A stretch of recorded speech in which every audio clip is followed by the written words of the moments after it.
411장 찬송 부르겠습니다. 411장.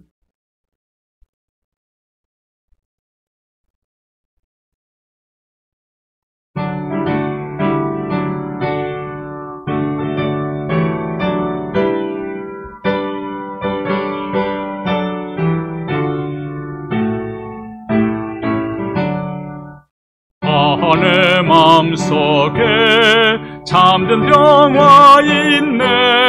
주 예수가 주신 평화. 시험 닥쳐와도 흔들리지 않아. 귀하다 이 평안아. 주가 항상 계셔 내 맘속에. 주가 항상 계셔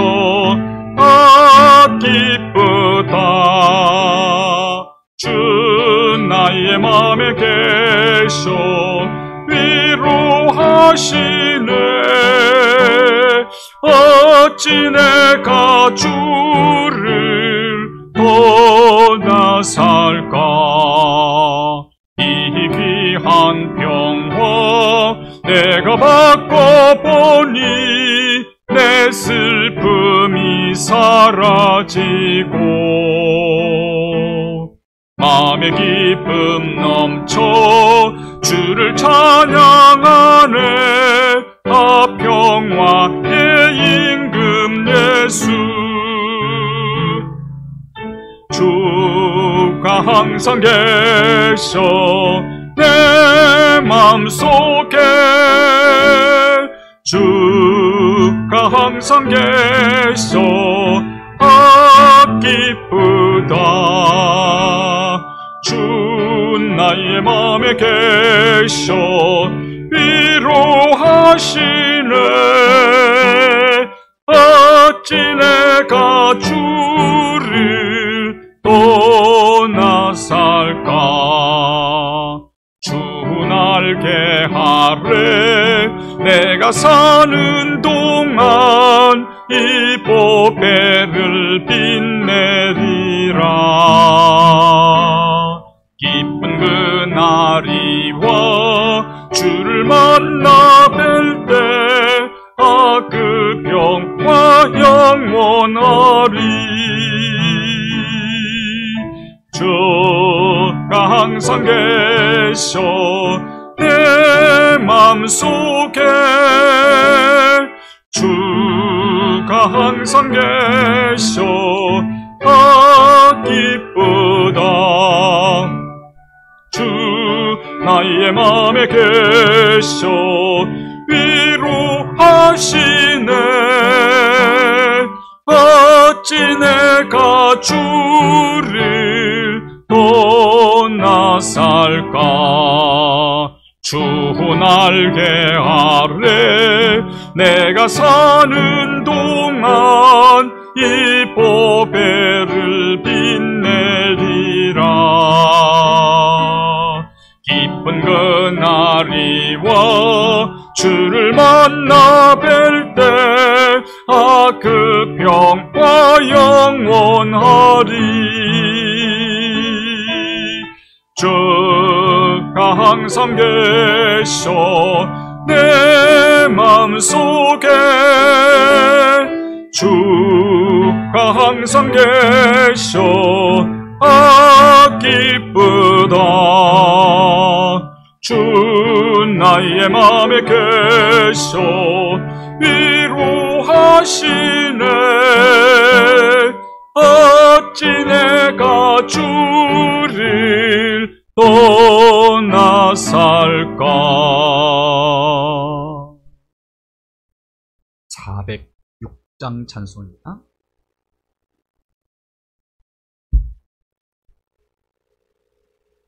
(406장)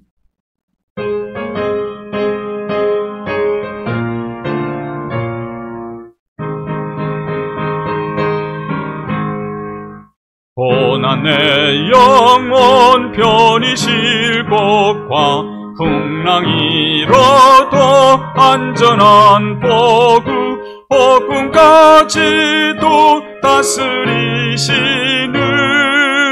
주의 영원한 팔 의지해 주의 영원하신 팔 함께하사 항상 나를 붙드시니 어느 곳에 가든지 요동하지 않으는 주의 팔을 의지함이라. 세상 징그들 나를 버려도 예수는 함께 동행함으로 주의 은혜가 충만하리니 주의 영원한 팔 의지해 주의 영원하신 팔 함께하사 항상 나를 붙드시니 어느 곳에 가든지 요동하지 않으면 주의 팔을 의지함이라. 나의 믿음이 연약해져도 미리 예비한 힘을 주시며 위태할 때도 안보하시는 주의 영원한 팔 의지해 주의 영원하신 팔 함께하사 항상 나를 붙드시니 어느 곳에 가든지 요동하지 않으면 주의 팔을 의지함이라. 능지 못한 것 주께 없음 나의 인생을 주께 맡기면 나의 모든 짐 대신 지시는 주의 영원한 팔 의지해 주의 영원하신 팔 함께하사 항상 나를 붙드시니 어느 곳에 가든지 요동하지 않으면 주의 팔을 의지함이라. 능치 못한 것 주께 없으니 나의 일생을 주께 맡기면 나의 모든 것 대신 지시는 주의 영원한 팔 의지해 주의 영원하신 팔 함께하사 항상 나를 붙드시니 어느 곳에 가든지 요동하지 않으면 주의 팔을 의지함이라. 360장 360장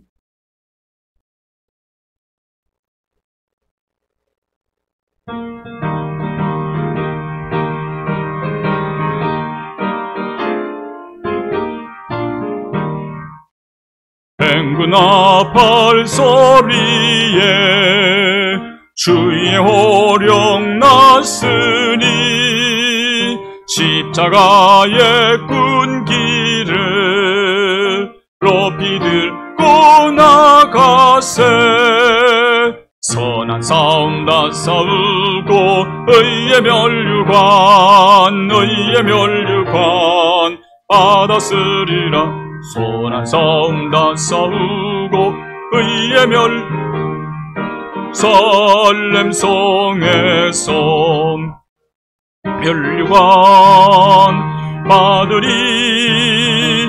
저 요단강 건너 우리 싸움 마치는 날 의의 멸류관 예루살렘 성에서 악한 마귀 권세를 모두 깨쳐버리고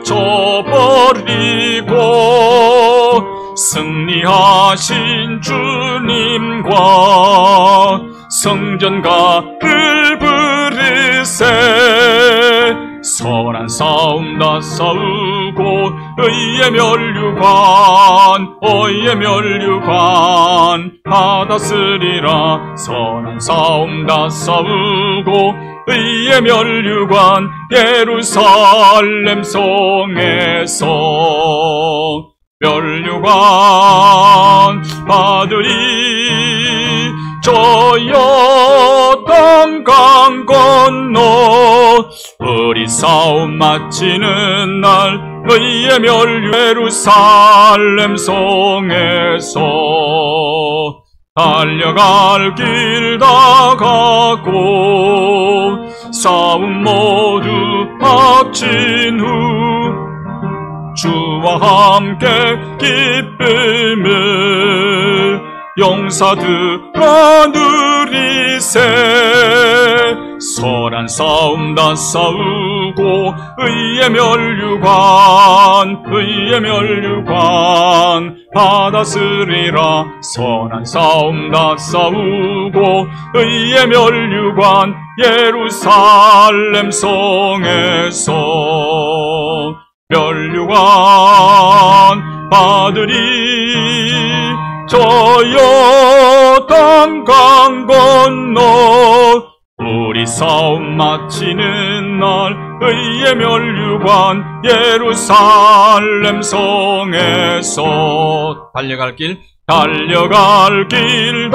가고 싸움 모두 마친 후 주와 함께 기쁨을 용사들아 누리세. 선한 싸움 다 싸우고 의의 면류관 받았으리라. 선한 싸움 다 싸우고 의의 면류관 예루살렘 성에서 면류관 받으리. 저 요단강 건너 우리 싸움 마치는 날 의의 면류관 예루살렘 성에서. 기도드리겠습니다.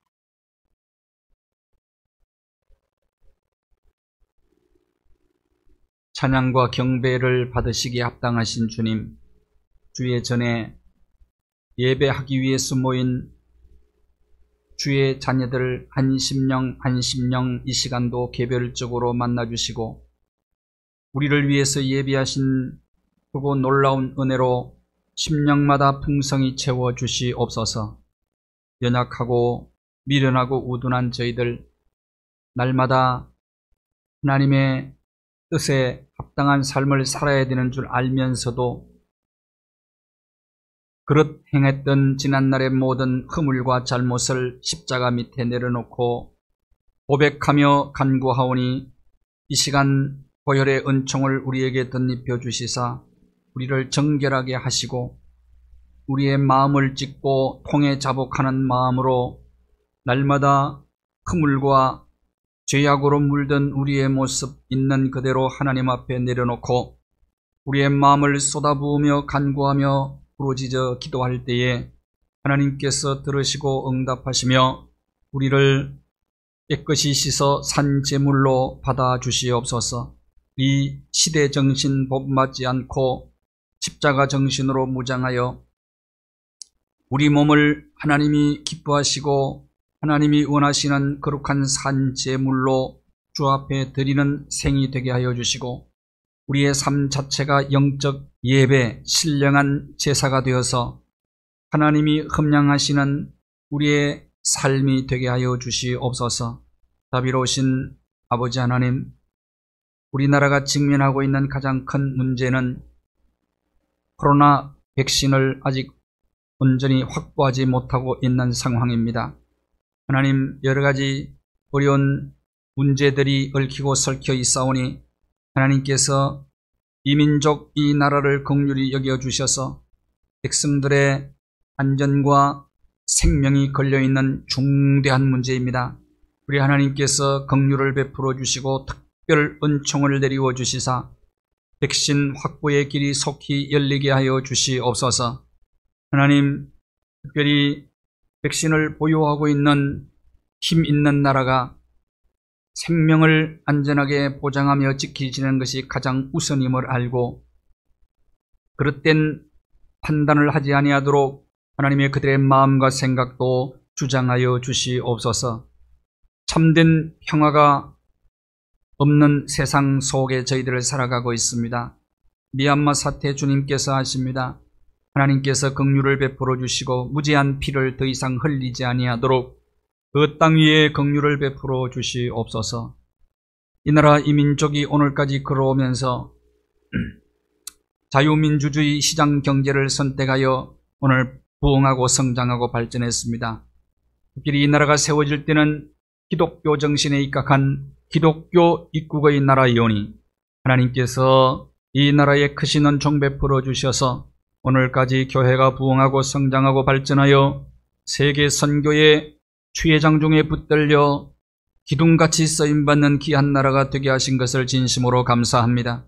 하나님께서 촛대를 옮기지 마시고 끊임없이 이 나라 이 민족과 한국 교회와 성도들을 사용하여 주시옵소서. 코로나19로 인해서 교회 예배가 극히 제한을 받고 있습니다. 하나님께서 함께하여 주셔서 이럴 때일수록 교회가 분발하고 일어나서 더욱더 열심을 내어 하나님, 이 시대의 어려운 문제들을 앞장서서 돌파해 나갈 수 있는 힘과 능력 갖출 수 있는 교회와 성도들 되도록 은혜와 복을 내리워 주시옵소서. 하나님 아버지, 특별히 이 나라를 이끌어가는 모든 지도자들 위에 지혜를 더하시고 분별력을 주시고 특별히 중대한 결정 앞에 중대한 정책을 앞에 놓고 오판하는 일이 없도록 우리 하나님께서 모든 지도자들의 마음을 주장하여 주시옵소서. 대통령과 모든 입법, 사법, 행정부 요원들이 이제 정말 우리가 한마음 한뜻이 되어서 이 코로나19를 잘 돌파해 나가야 할 터인데 하나님의 분열되지 않도록 갈등의 골이 더 이상 깊어지지 아니하도록 봉합시켜 주시고 갈라치게 하는 일이 없게 하시고 진영 논리에 사로잡히지 않게 하여 주시고 우리 모두가 하나가 되어서 어려운 난국을 잘 돌파해 나갈 수 있도록 은혜 내려 주시옵소서. 오늘도 하나님의 말씀 앞에 저희들이 섰습니다. 하나님의 말씀을 겸손한 마음으로 받아들이게 하시고 말씀 앞에 굴복하고 뜻을 복종시켜 하나님의 말씀에 순종하며 거룩한 언약의 길을 따라 걸어가는 우리의 발걸음들 되게 하여 주시옵소서. 예수 그리스도의 이름으로 기도하옵나이다. 아멘.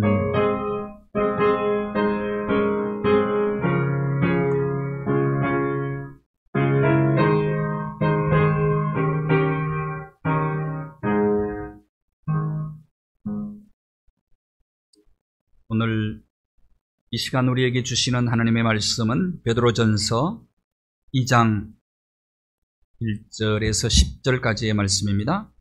베드로전서 2장 1절에서 10절입니다.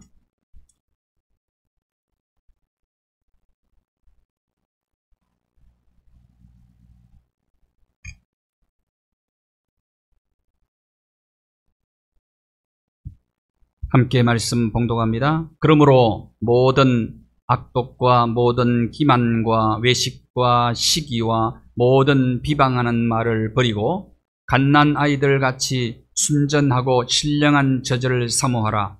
이는 그로 말미암아 너희로 구원에 이르도록 자라게 하려 함이라. 너희가 주의 인자하심을 맛보았으면 그리하니라. 사람에게는 버린 바가 되었으나 하나님께서는 택하심을 입은 보배로운 산돌이신 예수께 나아가 너희도 산돌같이 신령한 집으로 세워지고 예수 그리스도로 말미암아 하나님이 기쁘시게 받으실 신령한 제사를 드릴 거룩한 제사장이 될지니라. 성경에 기록되었으되 보라, 내가 택한 보배로운 모퉁이 돌을 시온에 두노니 그를 믿는 자는 부끄러움을 당하지 아니하리라 하였으니, 그러므로 믿는 너희에게는 보배이나 믿지 아니하는 자에게는 건축자들이 버린 그 돌이 모퉁이의 머릿돌이 되고 또한 부딪히는 돌과 걸려 넘어지게 하는 바위가 되었다 하였느니라. 그들의 말씀을 순종하지 아니하므로 넘어지나니 이는 그들을 어떻게 이렇게 정하신 것이라. 그러나 너희는 택하신 족속이요 왕같은 제사장들이요 거룩한 나라요 그의 소유된 백성이니 이는 너희를 어두운 데서 불러내어 그의 기이한 빛에 들어가게 하신 이의 아름다운 덕을 선전하게 하려 하심이라. 너희가 전에는 백성이 아니더니 이제는 하나님의 백성이요 전에는 긍휼을 얻지 못하였더니 이제는 긍휼을 얻은 자니라. 아멘.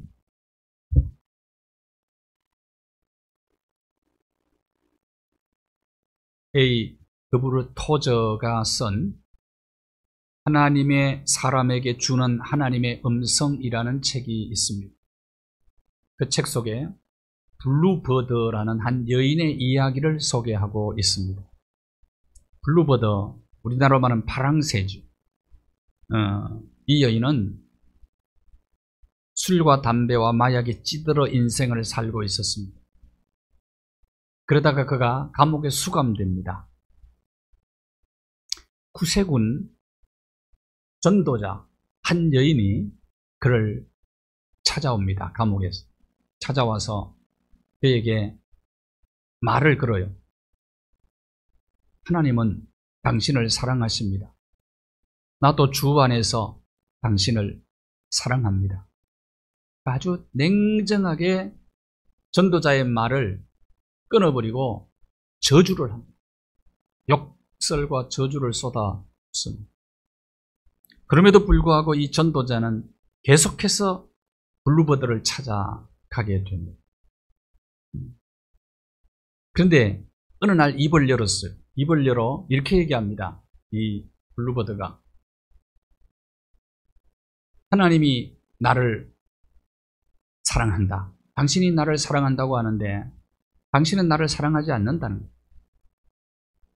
당신은 자신의 일 때문에 나에게 찾아오는 거지 당신이 진짜 날 사랑하는 것 아니다.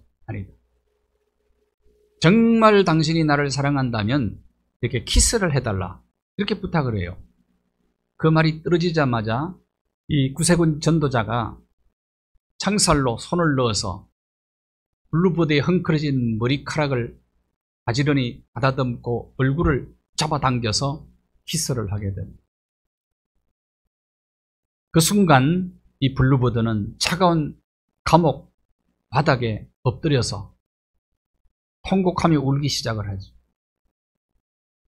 이 블루버드의 눈물 속에 어린 시절 교회 학교에서 들었던 하나님은 사랑이시라 하는 말씀이 녹아내린 겁니다. 그 이후에 그는 이제 사면되어서 감옥에서 나오게 되죠. 그 이후에 그가 사회복지시설, 자기가 생활했던 그곳, 그 다음에 자기가 다녔던 술집, 죄악의 거리를 다니면서 3개월 동안 그 삶을 불태우게 됩니다. 3개월 후에 하나님의 부름을 받게 돼요. 이 3개월 동안 그가 얼마나 열심히 하나님이 자신에게 행하신 일을 전하며 다녔는지 그가 세상을 떠났을 때 장례식에 너무 많은 사람이 와서 교통경찰이 정리할 정도로 그 정도로 많은 사람들이 그의 장례식에 참석을 했다 하는 그 이야기를 토저 목사님이 그 책 속에 기록을 해놓았어요.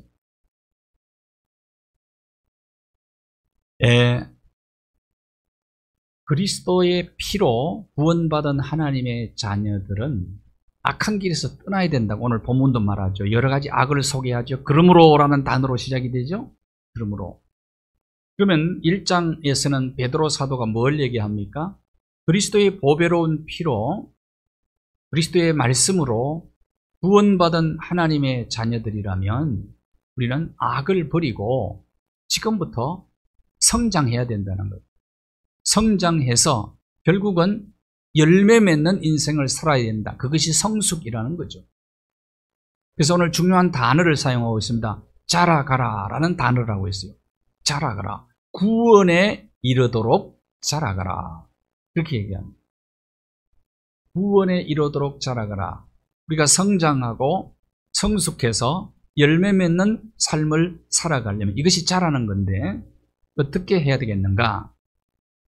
제일 먼저 사도 베드로는 신령한 젖을 사모하라 그렇게 우리에게 권면하고 있습니다. 신령한 젖을 사모하라. 그러면서 1절에 보세요. 그러므로라는 단어를 보십시오. 그러므로는 앞에 것을 전제하는 것입니다. 어떤 전제가 있었습니까?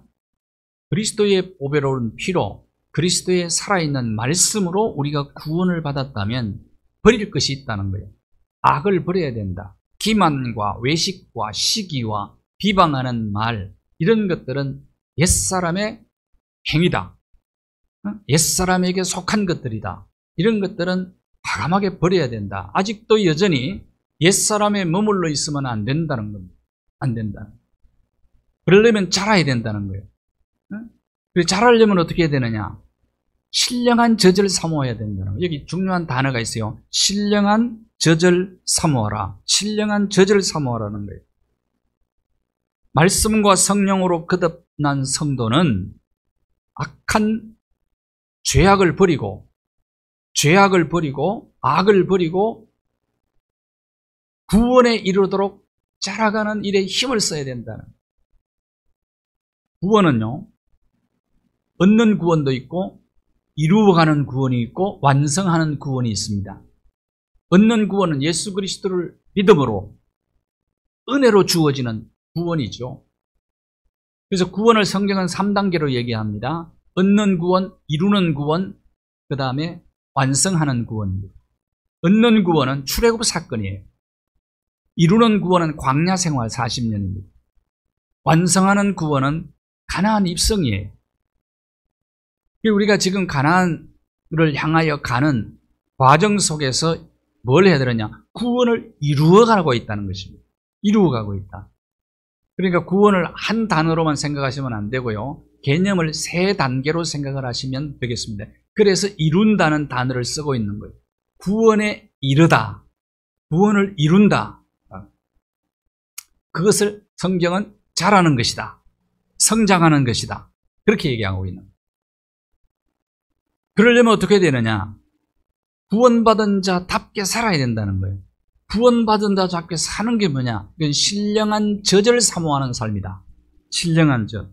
그럼 신령한 젖은 무엇을 의미할까요? 이게 갓난아기처럼이라고 그랬는데, 갓난아기가 엄마의 젖을 사모하는 것이, 갓난아기에는 엄마의 젖이 모든 것이죠. 갓난아기의 모든 것을 해결해 주지 않습니까? 이게 신령한 젖은 뭘까요, 그러면? 하나님의 말씀을 얘기하는 거예요.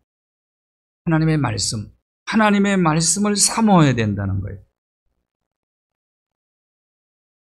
부흥사 D.L. 무디 목사님이 예수님을 믿고 난 다음에 너무너무 좋아서 그 은혜를 유지하기 위해서, 보존하기 위해서 산에 가서 집중적으로 기도를 했습니다. 기도를 해서 큰 은혜를 체험을 해요. 그런데 집에 돌아오니까 또다시 자기 모습으로 돌아와 버리는 거예요. 너무너무 실망을 했어요. 그러다가 부흥회에 쫓아다닙니다. 부흥회에 다니면서 큰 은혜를 또 체험을 했어요. 그런데 6개월이 1년 지나니까 또 옛사람의 모습으로 또 돌아가는 거예요. 너무너무 실망하고 기도하고 있는데 그때 하나님의 말씀, 어느 한 성경 말씀에 시선이 고정이 되어버렸어요. 그의 시선을 사로잡은 성경 구절이 로마서 10장 17절이에요. 믿음은 들음에서 나고 들음은 말씀으로 말미암는다. 그래서 이 말씀이 그의 시선을 사로잡아서 그때부터 성경을 펴고 열심히 읽기 시작을 합니다. 그래서 D.L. 무디 목사님이 성장하고 성숙하기 위해서 위대한 전도자가 되잖아요. 하나님의 부흥의 중심에 서서 큰 역사를 이루는 하나님의 동역자가 되었습니다. 그것이 무엇에 의해서 가능했느냐? 하나님의 말씀을 통해서. 그래서 무디 목사님은 신령한 저주를 남다르게 사모했던 사람이에요. 신령한 저주에 대한 갈급함과 갈망이 있었던 사람이다. 그래서 하나님이 그를 쓰시는 거죠.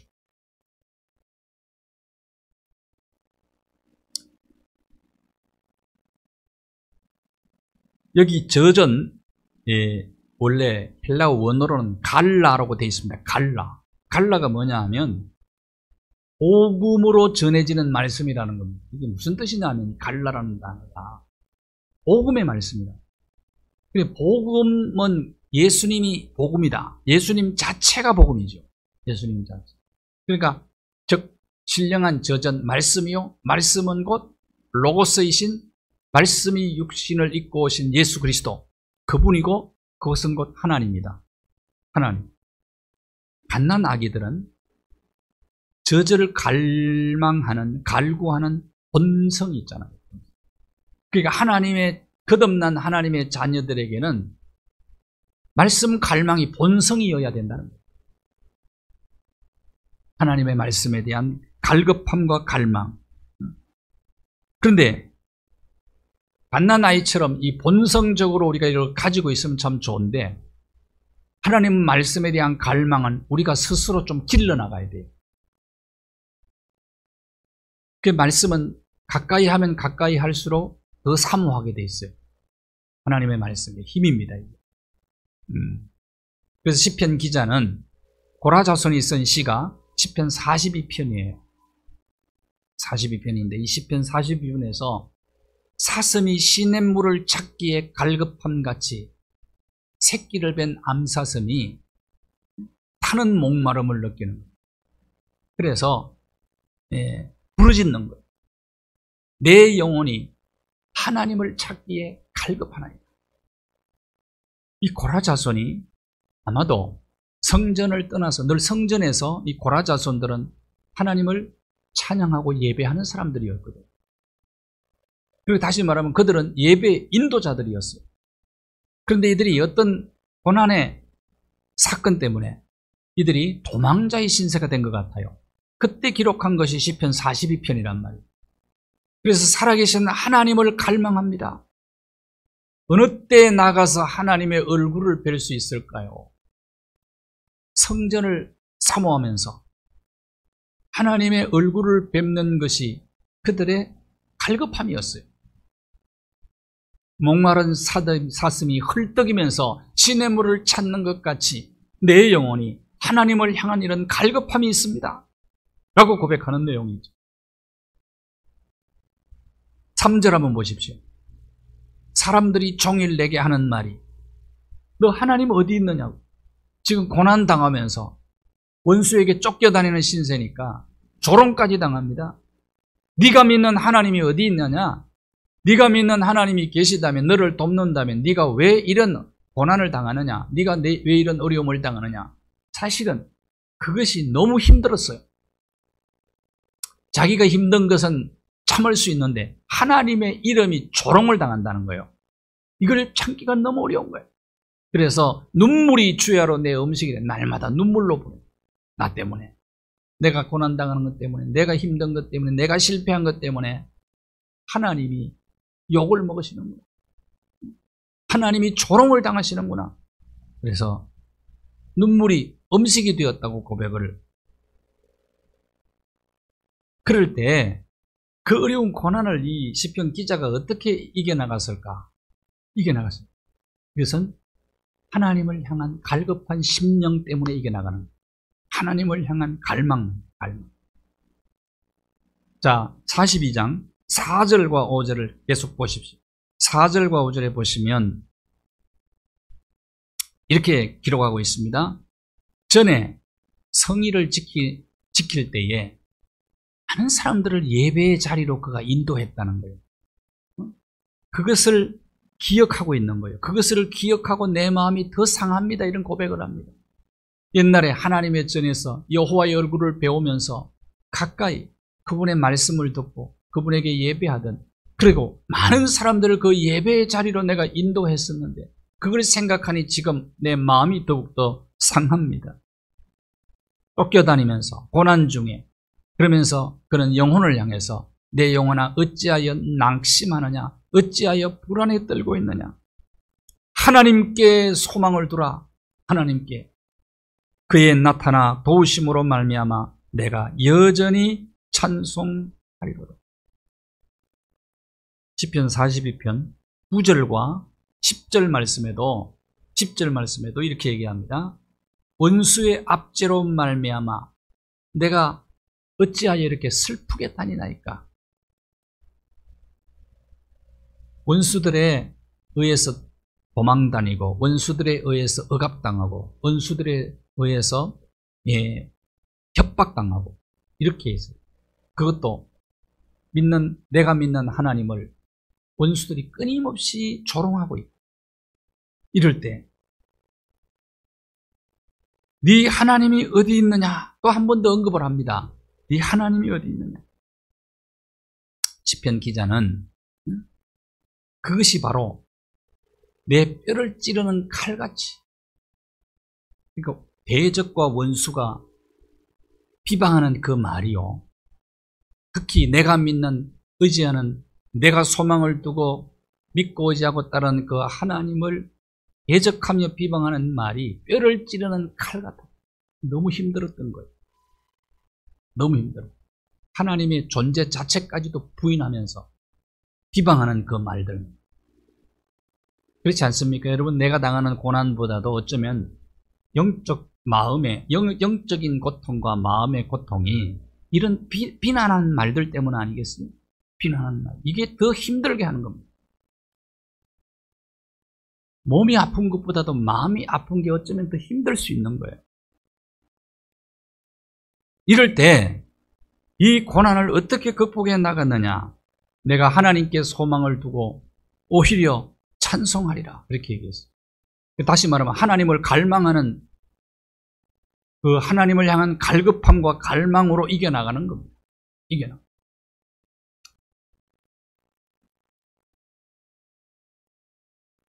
역대하 26장 4절과 5절의 말씀에 보면 남유다 왕들 가운데 선한 왕 중에 한 사람입니다. 우시야라는 왕이 있어요. 우시야가 다스릴 때 언제 나라가 가장 강한 나라였고 평안한 나라였느냐? 우시야가 다스릴 때 성경은 이렇게 기록하고 있어요. 하나님의 묵시를 밝히 아는 스가랴가 사는 날 동안, 하나님의 묵시를 밝히 하는, 말씀을 밝히 하는 스가랴가 살아있는 날 동안에 우시야가 가장 큰 복을 받은 인생, 가장 나라가 강했고 평안했어요. 그런데 무슨 말입니까? 이때 우시야 왕이 하나님의 말씀을 사모하는 거예요. 그래서 여호와의 얼굴을 찾았다고요. 하나님을 갈망하는 마음이 우시야에게 있었다. 자, 오늘 표현대로 빌리자면 신령한 저절을 사모하는 삶을 사는 날 동안에 형통의 복을 누리게 되었다. 그러면서 나라가 가장 강해졌을 때입니다. 16절을 한번 보실까요? 그렇게 해서 나라가 강해지니까 우시야의 마음이 교만해졌어요. 묵시를 밝히 하는 스가랴 선지자가 그때는 세상에 없어. 그래서 강해지니까 교만해졌어. 하나님의 말씀과 멀어졌어. 그러니까 마음이 교만해졌어. 범죄하게 된 겁니다. 어떤 범죄를 저지르느냐? 성소 향단에서 분향을 하는 겁니다. 성소에는 향단이 있죠. 지성소 들어가기 바로 전에 향단에 향을 피우는 겁니다. 그것은 성도의 기도를 상징하는 거죠. 이것은 제사장 밖에는 못해요. 어느 누구도 못합니다. 근데 자기가 왕이라고 들어가가지고 자기 마음대로 분향을 하는 겁니다. 자, 제사장이, 아사랴 제사장이 용기 있는 80명의 제사장과 함께 가서 왕이 분향하는 것을 막아요. 왕이시여, 이것은 제사장의 권한입니다. 이건 하나님의 율법을 어기는 것입니다. 왕이시여, 이러시면 안 됩니다. 그러니까 성경은 뭐라고 기록하느냐면 화를 냈어요. 제사장들이. 왜 나는 못하냐 이러고 화냈겠죠. 이것이 너희들의 전유물이냐. 그때 우시야 왕의 이마에 문둥병이 발합니다. 문둥. 결국은 성전에서 쫓겨나죠. 왜냐하면 나환자는 거룩한 성전에 있으면 안 되는 거예요. 그래서 강제로 추방당하고 별실에 거합니다. 왕궁 별실에 살다가 마지막에 나환자 치료 못 받고 죽어요. 그래서 결국은 열조의 묘실에 못 들어갑니다. 이것이 우시야입니다. 자, 보십시오.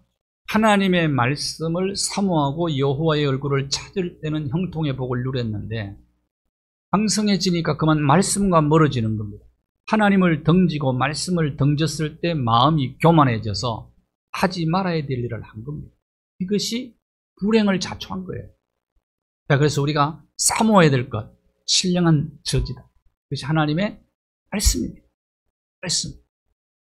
말씀을 사모해야 돼요. 자, 또 하나 말씀드리면, 자, 신령한 저 사모하라고 그랬죠? 또 하나는 신령한 제사를 드립니다. 신령한 제사. 자, 우리가 성장하고 열매를 맺으려면 구원받은 자답게 살아가려면 첫째 뭐 해야 된다고요? 신령한 저제를 사모하라. 두 번째는 베드로 사도는 신령한 제사를 드리라 그래요. 신령한 제사, 이것은 영적 예배입니다. 영적인 예배를 드리라. 예배를 잘 드려야 성장하는 거예요. 이건 하나님이 정하신 이치예요. 예수 그리스도 그분 앞으로 나아가서 신령한 제사를 드립니다. 우리는 신약시대에 우리는 신령한 제사를 드리는 신령한 모두가 제사장이라고 그랬어요. 신령한 예배를 드립니다. 문희곤 씨가 쓴 예배는 콘서트가 아닙니다 라는 책에 그는 이런 얘기를 했어요. 예수전도단 한국 대표였어요. 그가 열린 예배를 아주 비판하면서 쓴 글이에요. 예배는 콘서트가 아닙니다.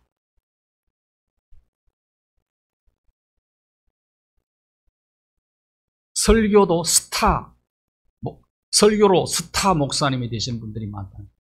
아주 그냥 배우처럼 설교하는 그런 인기는 아주 높아졌죠.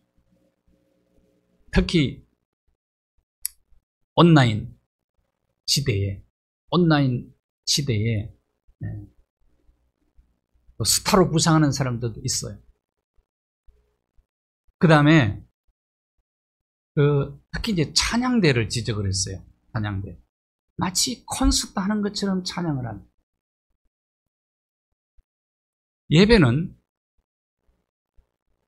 예배는 보는 것이 아니다. 드리는 것이다. 무슨 말이냐? 콘서트는 구경하는 거죠. 잘한다. 야, 대단하다. 박수치고.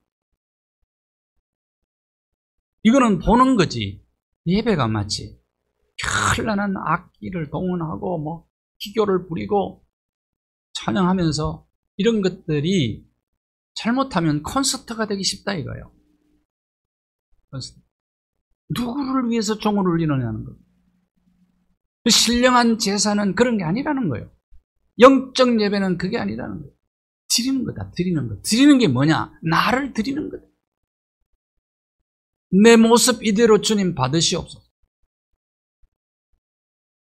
잘하든 못하든 상관이 없다는 거예요.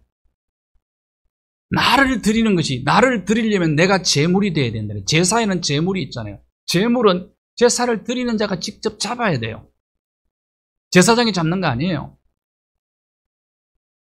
그러면 왜 구약의 동물 제사를 드리게 만들었느냐? 내 죄를 거기에 동물에게 전가시키고 내가 그 목을 따요. 그리고 각도 떠요. 그것처럼 내 대신 죽는 죄물을 보고 나도 내가 죽어야 되는데 저가 죽는다 하면서 처절하게 회개하고 나 자신을 각을 떠서 하나님 앞에 드리는 것이 예배다.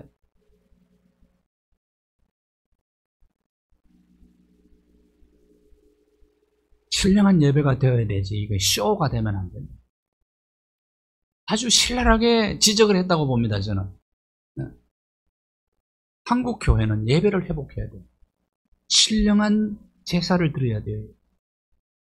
나를 드려야 돼요. 예배를 인도하는 자나 회중들이나 모두가 우리는 하나님 앞에서 나 자신을 드리는 제물이 되어야 됩니다. 예배 때마다 나를 드리는 것이다.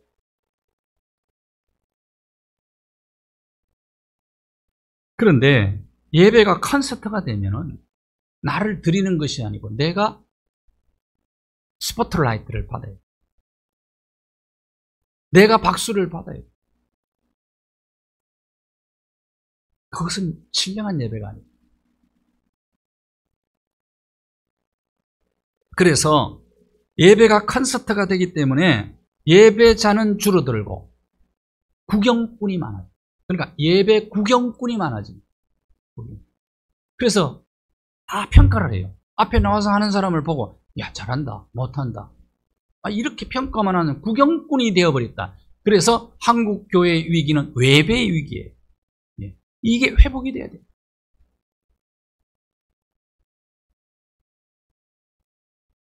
철저한 회개가 동반되어야 되고 그리고 나 자신을 하나님 앞에 드리는 것이 예배다. 이것이 신령한 제사. 성령의 감동하심을 따라 하나님께 자신을 드리는 예배가 신령한 제사다. 이 제사를 드리라는 거예요.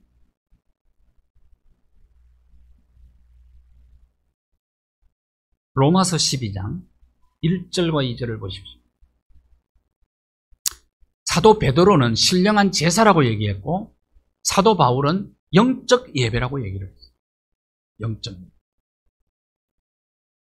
그러므로 여기도 그러므로가 나오죠. 로마서 1장부터 11장까지 예수 그리스도의 피로 구원받았다는 얘기예요. 그러니까 베드로전서 1장과 같은 2장으로 넘어가면서 그러므로가 나오잖아요. 베드로전서. 로마서에서는 1장부터 11장까지 예수 그리스도의 피를 믿음으로 구원받았으면 그러므로 너희들은 제일 먼저 해야 될 일이 있다는 거예요. 영적 예배를 드리라. 영적 예배자가 돼요. 어떤 겁니까? 우리 몸을 거룩한 제물로 어떻게 하라고요? 드리는 거다. 몸을 드리는 거예요. 몸을 드리고 시간을 드리고 물질을 드리는 것. 이게 제물입니다. 그런데 어디에서? 나의 삶의 현장에서 드립니다. 그러니까 교회 와서 드리는 거는 삶의 현장에서 나를 드리는 연습하는 거예요. 이 시대는 그렇지 않습니다. 이 시대는 내가 스스로 주인공이 돼요. 이 시대 정신입니다. 이 시대 정신은 편안한 것만 추구해요. 그러니까 다른 사람이 나를 높여주기만을 바라고. 주일날 말씀드린 대로 내가 음이 되려고 하지 않아요. 이게 시대 정신입니다. 이 시대 정신을 본받지 말라고 해요. 내가 재물이 되는 삶은 내가 음이 되는 거잖아요. 그러면서 이것이 나를 드리는 거다. 하나님께. 어디를 가든지. 그래서 타자를 돋보이게 만들어주라. 예수님이 그런 재물이 안 되셨나요? 예수님 때문에 구원받은 우리라면 우리도 이런 영적 예배를 드려야 된다는 겁니다. 영적인 예배. 그래야 자란다는 거예요. 성장한다는 거예요. 그래야 그 사람이 나중에는 성숙해서 열매를 맺는다는 거예요.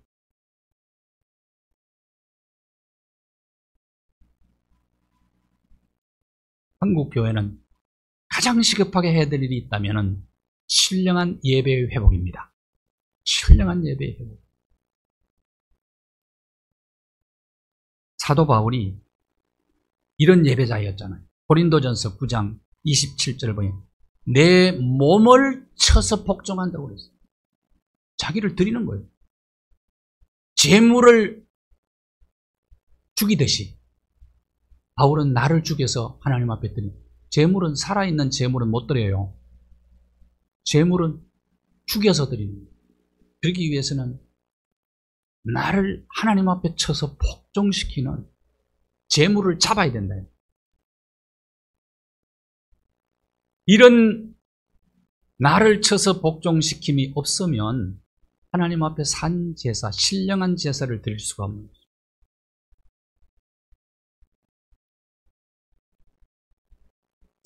마지막으로 우리가 잘하려면 어떻게 해야 되느냐?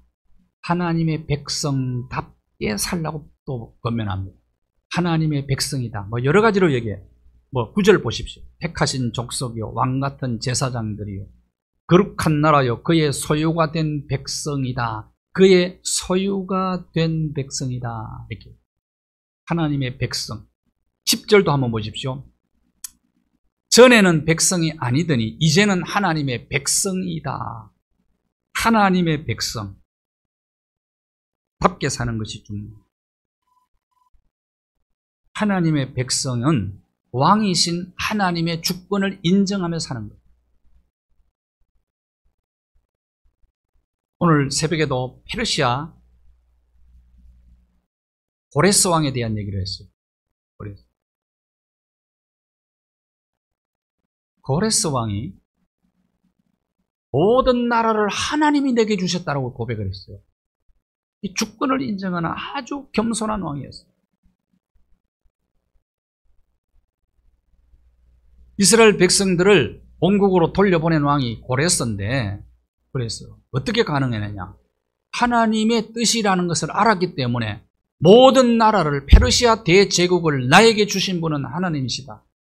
다시 말하면 하나님의 주권을 인정한, 자기는 비록 제국의 왕이지만 나는 하나님의 백성이기 때문에 나는 하나님의 뜻에 순종하기 위해서 예루살렘으로 이스라엘 백성들을 돌려보내고 성전 건축을 명령을 하고 성전 건축하는 모든 자재들을 다 동원시켜줍니다.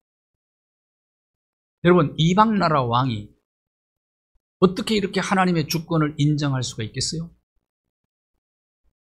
하나님이 어떤 분인가를 분명히 알아요. 제국의 왕이 하나님을 바로 알면 하나님의 뜻에 순종할 수밖에 없다. 이것이 백성답게 사는 것. 하나님의 뜻에 순종하는 것. 크리스찬 한 청년이 길 모퉁이에서 담임 목사님을 만났어요. 그런데 이제 인사를 하다가 담배값이 뚝 떨어져 버렸어요. 그러니까 그걸 주워가지고 막 도망을 가버렸어요. 도망을 가다가 골목길에 가가지고 너무너무 그래서 하나님 앞에 그렇게 기도했다 그래요.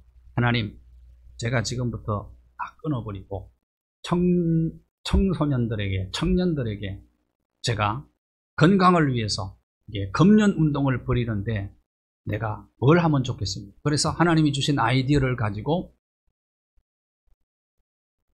은단을 만들었어요. 은단도 만들고 비타민C까지도 만들었어요. 그분이 누군지 아십니까?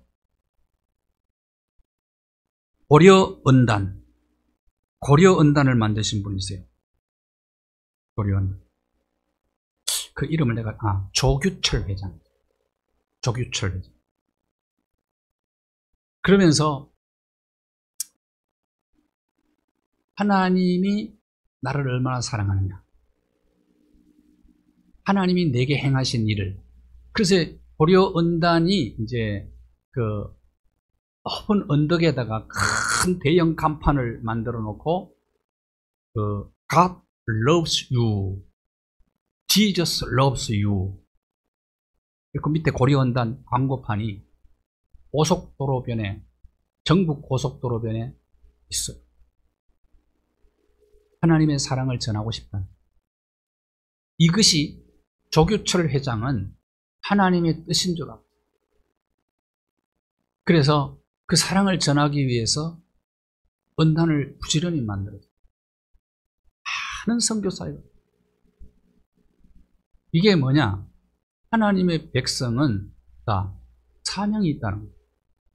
하나님의 뜻에 순종하는 거예요. 이것이 그것을 사건을 계기로 해서 하나님이 내게 주신 사명이라고 생각한 겁니다. 그러니까 백성답게 사는 것은 왕이신 하나님의 뜻에 내가 그냥 순종하는 거예요.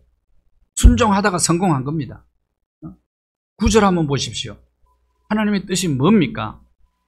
아름다운 덕을 선포하는 것이 하나님의 뜻이라는 거예요. 우리가 왜 하나님의 백성이 되었느냐? 왕이신 하나님이 우리를 위해서 행하신 일을 세상 속에 널리 전하는 것이 하나님의 백성답게 사는 것이다.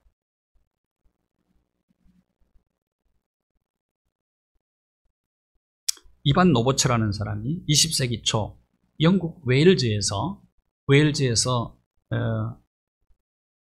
부흥운동을 일으킨 주역이 됩니다. 교회학교 교사를 하고 부장을 할 때 사경회에 참석을 했어요. 사경회에 참석했는데 그 주제가 뭐냐면 하나님이 나를 굴복시켜 주옵소서라는 주제로 사경회를 하고 있었어요. 근데 그때 큰 은혜를 받습니다. 이반 노버츠. 20대 청년 시절이었어요. 그 은혜를 경험하고 나서 광부의 아들이었는데 기도회를 만들어요. 기도회를 17명, 그가 섬기는 작은 교회 안에서 17명에 모여서 기도회를 만들게 되었어요. 그를 기도하는 중에 하나님께서 환상을 통해서 이렇게 음성을 들려주셨어요. 환상과 함께 들려준 음성이 뭐냐면 너를 통해서 내가 10만 명을 구원하리라. 10만. 그래서 이제 그게 기도의 건초더미가 되죠. 열심히 이제 기도를 하다가 그 기도의 불길이 웨일즈 지방 전역으로 확산되나. 정말 그때 본 환상대로 웨일즈 지방에 10만 명의 불신자들이 그리스도에게 돌아와요. 근데 그 부흥의 불길이 영국 전역으로 번졌고 그 불길이 1906년도에 그 불똥이 평양으로 넘어옵니다. 불씨가. 그 웨일즈 운동의 부흥을 경험했던 1906년이에요. 1906년에 하워드 존스톤이라는 분이 한국을 찾아와요. 9월 달에 1906년 9월 달에. 그래서 웨일즈 운동의 부흥 이야기를 한국에 와서 합니다. 그때 평양 장대연 교회에서 1906년 10월 달에 부흥회를 하게 되었는데 말씀을 전하면서 이반 로버처처럼 하나님 앞에 쓰임받을 분이 일어서십시오. 손을 들고 일어서라고 그러는데 그때 손을 번쩍 들고 일어난 분이 길선주 장로님이세요. 나중에 목사님 되셨죠? 평양대 부흥운동을 주도했던 분이십니다. 길선주 장로님이 일어나서 그래서 20세기 초의 세계적인 부흥운동의 단초는 26살의 기도로 출발합니다. 이반 로버츠의 기도로 출발했어요. 주님, 저를 굴복시켜 주옵소서. 이 기도예요. 이 기도. 무슨 말입니까? 왕이신 하나님 앞에 굴복한 한 사람의 기도로 시작이 된 거예요. 하나님의 뜻에 순종하는 한 사람을 통해서 이런 놀라운 역사가 이루어진 거죠. 그 1907년도의 평양 대부흥운동이 그 이듬해 이루어진 거예요. 이듬. 그래서 전역으로 복음이 그냥 급속하게 번져나가게 돼요. 제가 말씀드린 대로 1907년도에 일어났는데 평양하고 저희 고향하고는 얼마나 먼 곳입니까? 1907년도에 우리 고향 교회가 세워졌다. 저희 증조 할아버지를 통해서. 그러니까 이것은 놀라운 일이죠.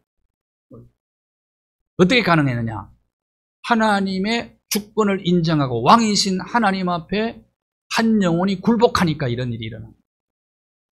이것이 하나님의 백성답게 사는 겁니다. 그래서 시편 기자는 시편 145편 1절 왕이신 나의 하나님, 그 왕이신 하나님 앞에 나를 굴복시키고 하나님의 뜻에 순종하는 자, 그를 통해서 하나님은 놀라운 역사를 이루어 나가시는 겁니다. 우리가 성장하려면, 열매를 맺으려면 어떻게 해야 되느냐? 우리는 하나님 말씀을 사모해요. 신령. 그리고 신령한 제사를 드리는 영적 예배자가 되어요. 그리고 하나님의 주권을 인정하며 그 뜻에 굴복하고 그 뜻에 순종하는 하나님의 백성다운 삶을 사는 것입니다.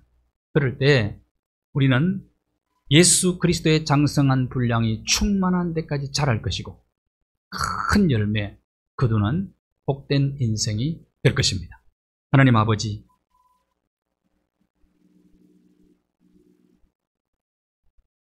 예수 그리스도의 보배로운 피로 구원받은 하나님의 자녀들, 구원받은 자답게 구원에 합당한 삶을 살면서 날마다 성장하여 아름다운 열매를 거두기를 소원하오니, 하나님, 오늘 주신 말씀의 원리를 따라 하나님의 말씀에 대한 갈증, 하나님에 대한 말씀에 대한 갈망이 우리에게 있게 하여 주시고, 우리 모두가 우리 자신을 하나님 앞에 온전히 제물로 드리는 신령한 제사를 드리는 영적 예배자들 되게 하여 주옵소서.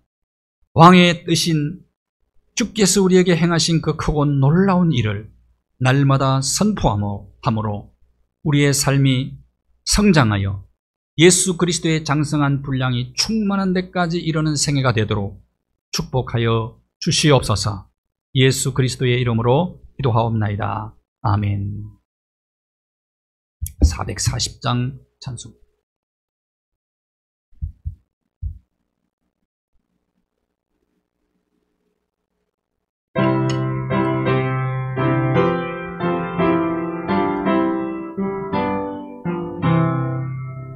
어디든지 날수 나를 이끌면 어디든지 예수 함께 가려네.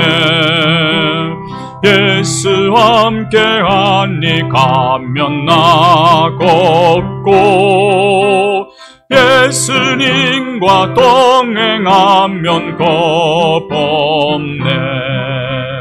어디를 가든지 겁낼 것 없네.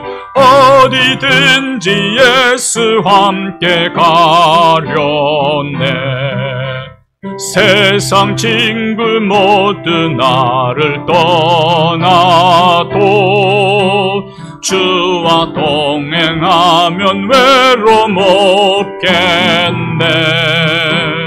가는 길이 위태하고 험해도 어디든지 예수 함께 가려네. 어디를 가든지 겁낼 것 없네. 어디든지 예수 함께 가려네. 모든 그늘 나를 애워쌀 때에 주가 함께 계시 믿고 자려네. 죽은 후에 천국에서 깨어나 예수와 함께 길이 살리라.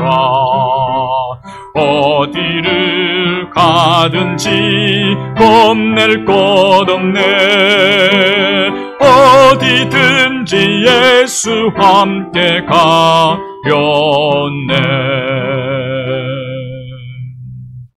하늘에 계신 우리 아버지, 아버지의 이름을 거룩하게 하시며 아버지의 나라가 오게 하시며 아버지의 뜻이 하늘에서와 같이 땅에서도 이루어지게 하소서. 오늘 우리에게 일용할 양식을 주시고 우리가 우리에게 잘못한 사람을 용서하여 준 것 같이 우리 죄를 용서하여 주시고 우리를 시험에 빠지지 않게 하시고 악에서 구하소서. 나라와 권능과 영광이 영원히 아버지의 것입니다. 아멘.